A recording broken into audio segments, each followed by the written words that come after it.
안녕하세요, 린입니다. 올 한 해를 쭉 돌아보니까 제 팟캐스트의 채널명과 거의 완벽하게 일치하는 한 해를 보냈던 것 같아요. 혼자 있는 게 좋아. 제가 팟캐스트 처음 시작할 때 인트로에서도 언급을 했었는데, 제가 이렇게 팟캐스팅을 하고 싶다고 생각이 들게 한 계기도 결국은 제가 혼자 있는 시간 이용해서 어떻게 하면 이 시간을 좀 부지런하게 보낼 수 있을까 고민하던 찰나에 생각해낸 결과물이었습니다. 그게 이제 여기까지 왔네요. 물론 좋은 쪽으로 얘기하자면 니값 하는 거죠. 이름값 하는 거죠. 이 팟캐스트의 정체성을 잃지 않는 거니까 어떻게 보면 한결같은 거죠. 꾸준한 건데 또 다른 쪽으로는 너무 혼자 있는 거 아닌가? 이렇게 밖에 안 나가도 되나? 라는 생각이 가끔 들 때가 있어요. 제가 바깥 소셜 활동을 접고 거의 접다시피 하고 뭐 안 한 건 아니지만 집순이가 된 시기를 한번 거슬러 올라가 보니까 이제 팬데믹 때부터 시작이 된 것 같더라고요. 그 시기는 아시다시피 다 자의반 타의반이었죠. 나가고 싶어도 못 나가는 상황이기도 했고 또 막상 있어 보니까 나쁘지 않았어요. 그래서 그때 한창 집에서 할 만한 것들, 집에서 할 만한 취미가 유행을 했었죠. 유튜브에서도. 근데 그렇게 혼자 있는 게 좋아졌다 치더라도 간간히 친구들을 초대했었거든요. 친구들 초대해서 이제 뭐 저녁도 먹고 술도 먹고 그랬는데 이제는 그조차 안 하고 있는 거죠. 모든 외출을 삼가고 이렇게 집에 틀어박혀 있던 시기가 작년부터 두드러졌던 것 같아요. 근데 올해는 작년보다 더 심하게 한 손 안에 꼽을 수 있을 정도로 외출이 적었더라고요. 근데 저는 이거에 대해서 딱히 그렇게 깊게 고민해 본 적이 없어요. 왜냐면 내가 원하던 거니까. 내가 원해서 자발적으로 집에 있는 거니까. 그리고 이 시간이 너무 좋으니까. 외출만 생각하면 이제 부담스러워지는 거예요. 사람마다 이제 밖에 나가서 노는 방식이 다르겠지만 저 같은 경우는 그냥 뭐 출리 입고 나가서 그렇게 노는 게 아니라 한번 친구들 만나면 그래도 좀 화장도 하고 옷도 차려입고 나가서 놀고 또 제가 이렇게 막 낮에 어디 이렇게 돌아다니는 스타일도 아니고 웬만하면 친구들 저녁 때 만나기 때문에 그 한 번의 외출이 저한테는 어마어마한 에너지 소비인 거죠. 그렇기 때문에 뭐 약속을 잡는다 하더라도 미리 잡아야 됩니다. 가능하면 한 달 전? 왜냐면 이게 멘탈적으로나 체력적으로나 준비를 해야 되거든요. 그리고 제가 친구 에피소드에서도 말했다시피 저만 지금 이런 시기를 보내고 있는 게 아니라 제 친구들도 저랑 이렇게 비슷한 서양이기 때문에 집에 있는 게 뭐 전혀 어려운 일이 아닌 거죠. 그래서 어쨌든 이 모든 현상들을 그렇게 깊게 생각해 본 적이 없었는데 최근에 들어서 너무 이 밸런스가 깨진 거 아닌가. 이렇게 안 나가도 되나. 가끔 이런 생각이 들 때가 있더라고요. 그래서 오늘 에피소드를 정리하면서 원인을 한번 분석해봤습니다. 내가 나가기 싫은 이유, 집에 있고 싶은 이유, 혼자 있는 게 좋은 이유, 너무 좋아진 이유 등등 그 원인을 한번 분석을 해봤고요. 이렇게 혼자 시간을 보내는 거에 대한 장점이 있죠. 장점이 확실합니다. 그래서 그 장점도 몇 가지 정리해봤고 그 반대로 단점도 있죠. 확실한 단점도 몇 가지 있습니다.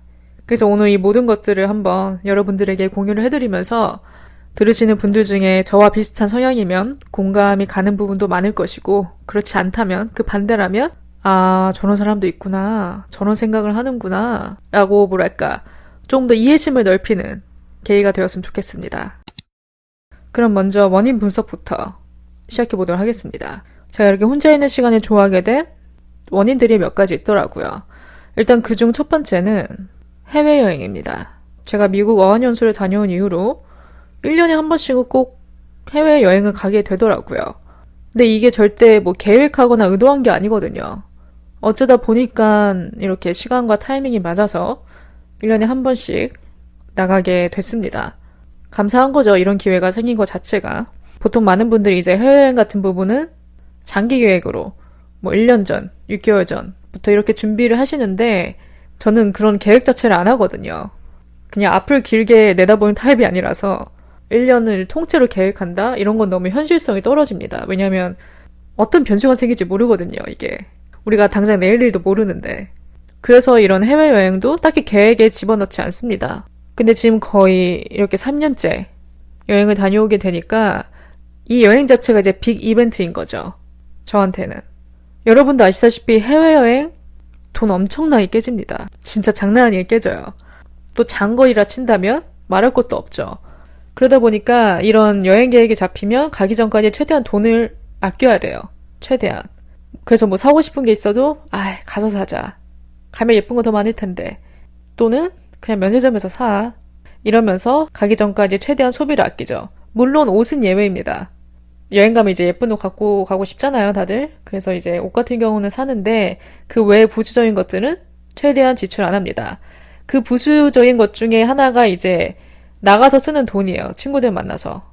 이렇게 집에만 있는 사람한테 해외여행이란 그 자체로 정말 엄청난 외출이거든요.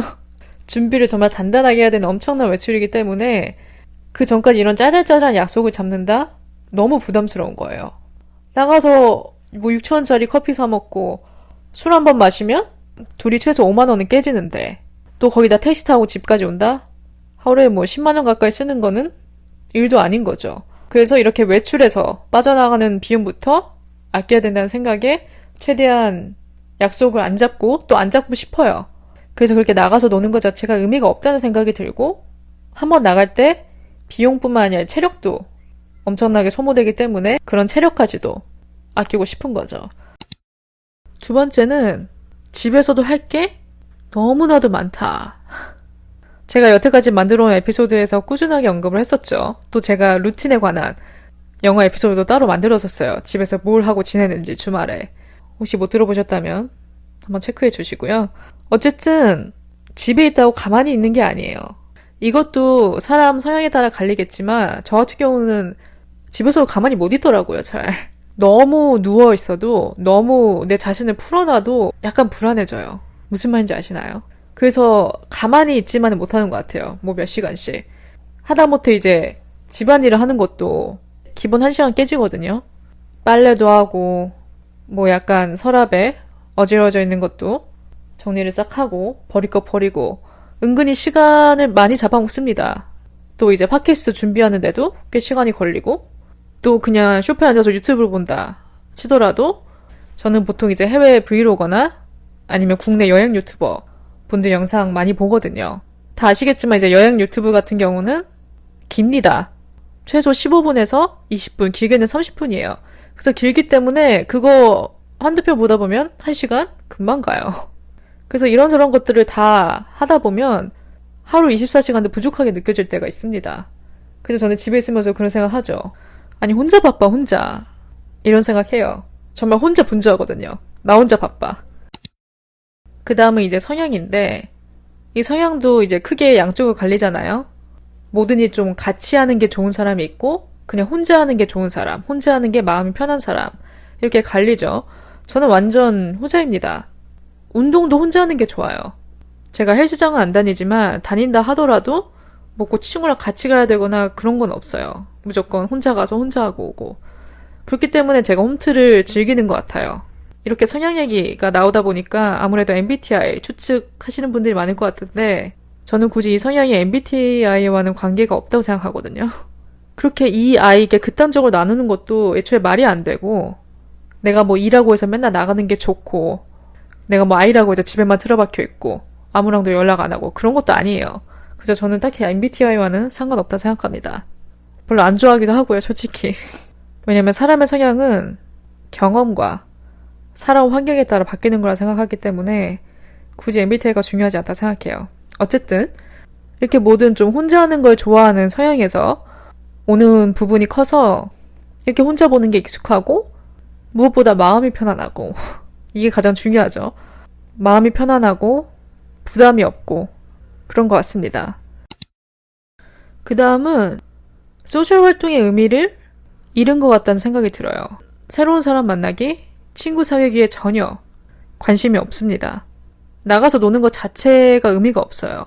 물론 뭐 의미 찾으려고 밖에 나가나 이런 생각 하실 수도 있겠지만 의미가 있다 해도 안 내키는 거죠. 뭐 우정, 추억 쌓기에 좀 포커스를 맞추고 있다 하면야 힘들어도 나가고 약속 잡고 친구 한 명이라도 더 만나고 그러겠지만 지금 이 20대 후반 이 시기는 새로운 우정을 쌓기보단 이미 쌓은 우정을 유지해 나가는 시기라 생각해요. 저는 보통 이제 어른들이 그런 소리 많이들 하시죠. 나이가 들면 들수록 더욱더 새로운 사람 만나는 게 힘들고 두렵다. 일단 저는 그 두려움이 약간 막막함에서 오는 것도 있는 것 같아요. 언제 또 새로운 사람 만나서 알아가고 물어보고 널 뭘 좋아하니? 어디 가는 거 좋아하니? 그런 모든 과정이 엄청난 에너지 소모죠. 감정 소모이기도 하고 그 자체로도 엄청 기나긴 여정같이 느껴지죠. 뭐 이 세상에 당연히 어떤 사람을 완벽하게 안다, 100% 안다는 건 없지만 마음을 열 수 있는 사람인지 믿을 만한 사람인지 그런 깨달음을 느낄 때까지 시간이 많이 소요되고 노력도 많이 필요하죠. 어느 정도 믿을 만한 사람이다 하고 마음을 열었는데 내 뒤통수를 칠 수도 있는 거고 뭐 숨겨진 모습이 나올 수도 있는 거고 워낙 변수가 많으니까 두려운 거죠. 그래서 어른들이 하는 그런 말들을 듣다 보면 공감이 갑니다. 그리고 나도 뭔가 저 시기가 되면 저렇게 느낄 것 같다. 이런 생각이 들어요. 물론 이렇게 혼자 있는 거에 대한 장점들이 몇 가지 있죠. 여기서 얻는 경험들도 있고요. 소중한 경험. 그래서 몇 가지 장점들을 언급해볼까 하는데 일단 첫 번째는 독립심이 강해진다. 남에게 의지를 안 하게 된다. 더 나아가서 넓은 인간관계, 넓은 인맥, 친구 수, 절대 그런 것들이 나를 정해주지 않는다.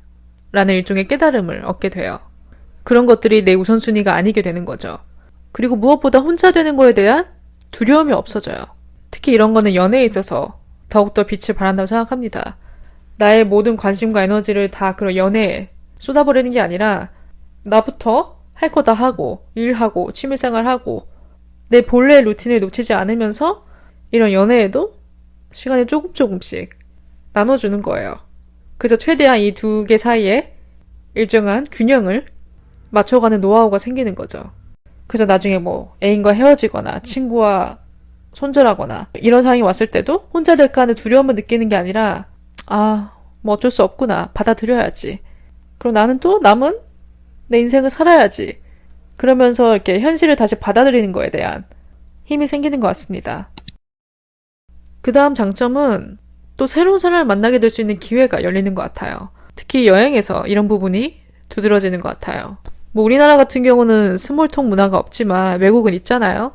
아무래도 친구랑 가게 되면 친구랑만 얘기하고 그냥 그저 내 옆에 지나가는 외국인들은 NPC에 불과한데 나 혼자 가게 되면 단 한 명이라도 더 말할 수 있는 기회가 생깁니다. 또 말을 걸어주는 사람도 있고요. 물론 모든 사람이 다 좋은 의도로 말을 거는 건 아닙니다. 해외에서 이 부분 좀 중요하죠.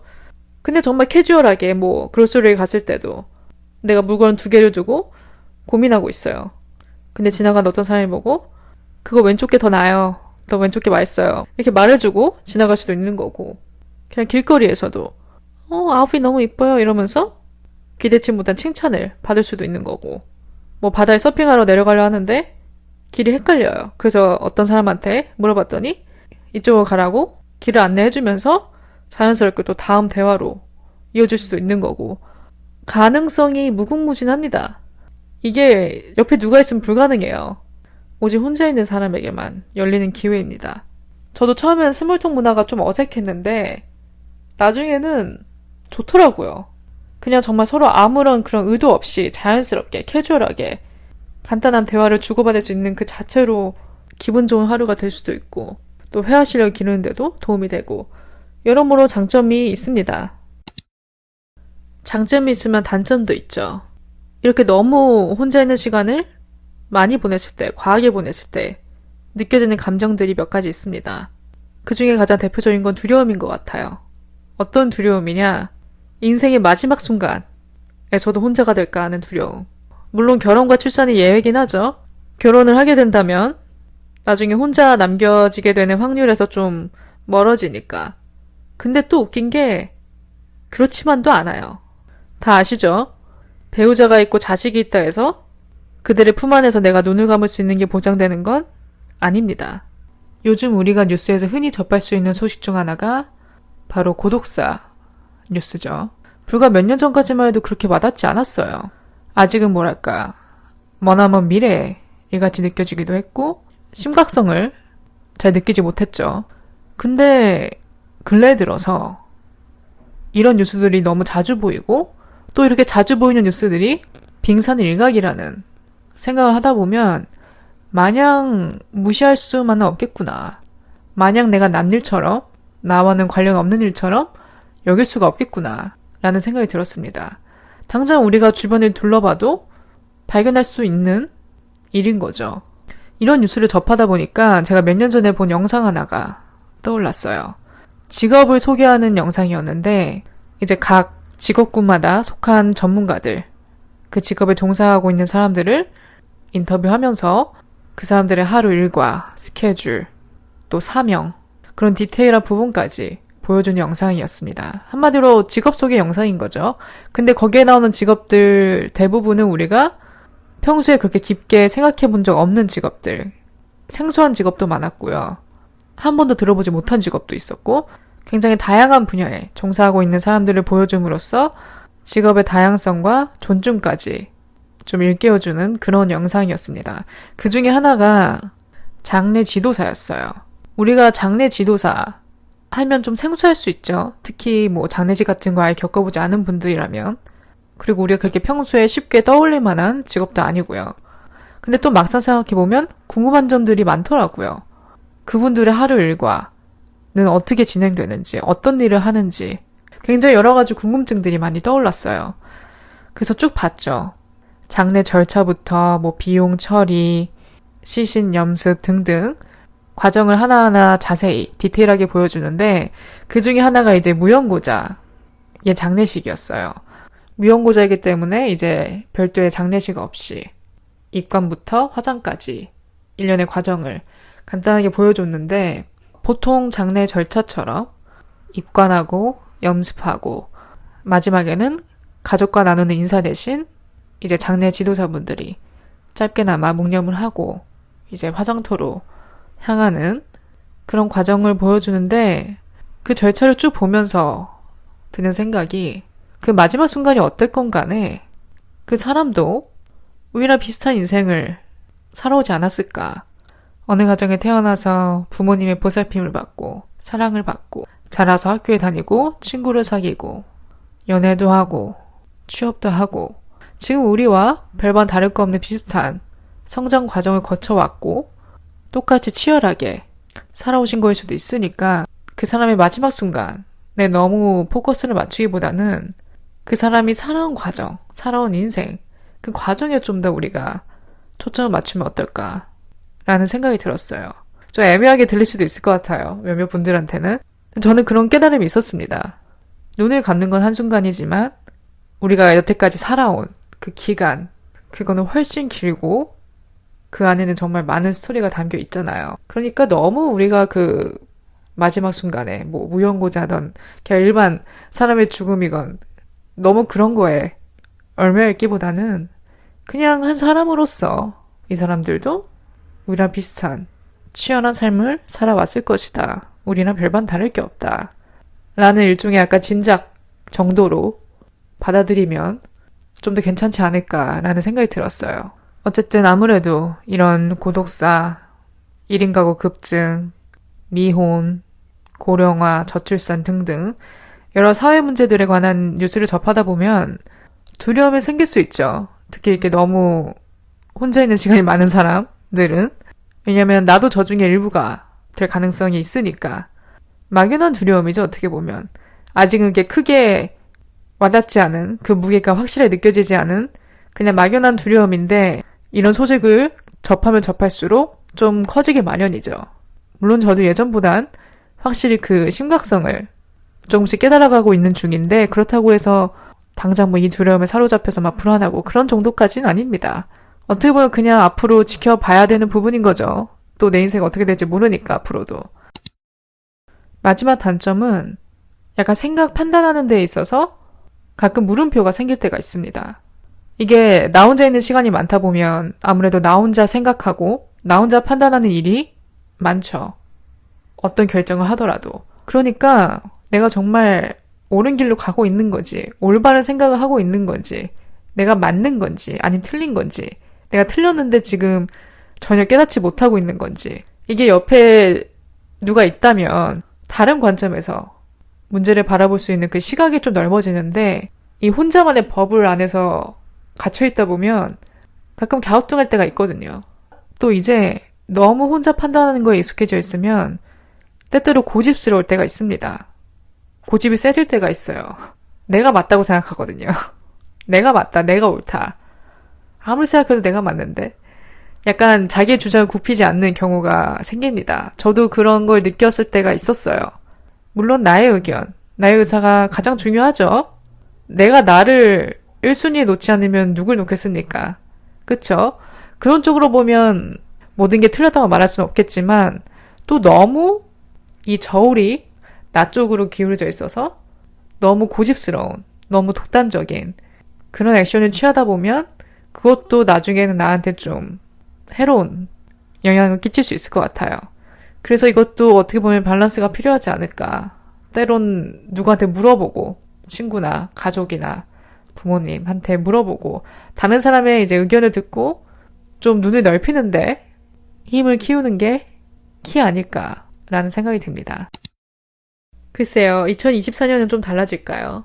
뭐 올해보단 좀 더 활동적일 수도 있고 물론 그것도 제 기분에 따라, 제 깨달음에 따라 달라지겠지만 그래도 가장 중요한 건 내가 원하는 대로, 내가 끌리는 대로 하는 것입니다. 남들을 따라가는 것이 아니라 내가 내키는 대로 그런 소셜 활동이 필요하면 나가고 아니다 싶으면 계속 집에 있고 그 대신 조금이라도 생산적으로 보내기 위해 노력하고 또 오늘 에피소드 들으시면서 저와 같으신 분들 이렇게 자발적으로 혼자 있는 거 즐기시는 분들 즐기세요. 뭐 활동적인 다른 사람들과 나를 비교하지 말고 본인이 원한다면 본인이 그렇다면 즐기면 됩니다. 전혀 뭐 이상하고 비정상적인 게 아니라 그냥 그게 나다. 뭐 어떡하냐. 그래도 최대한 그런 시간을 낭비하지 않는 것도 좋을 것 같아요. 그래서 내년 한 해는 또 어떻게 될지 기대가 되네요. 또 어떤 깨달음이 생길지도 더 기대가 되고요. 따라서 저 또한 앞으로 이 시간을 최대한 잘 활용하면서 여러분들에게 유익하고 재밌고 또 위로가 되는 에피소드들을 많이 들려드리도록 노력하겠습니다. 올 한 해가 얼마 남지 않았죠? 시간 정말 빠릅니다. 너무 빨리 가요. 1년이란 시간이 너무 아무렇지 않게 휙휙 지나가는 느낌이에요. 그래도 우리가 여기까지 왔다는 건 다사다난했던 한 해를 잘 헤쳐왔다는 의미이기도 하죠. 그래서 여러분들 모두 정말 수고 많으셨고요. 남은 연말 연인이든 가족이든 혼자든 본인이 가장 원하는 방식대로 편하게 마무리하셨으면 좋겠습니다. 그럼 저는 짧은 휴식기를 가지고 2024년 새해에 다시 인사드리도록 할게요. 모두들 메리 크리스마스!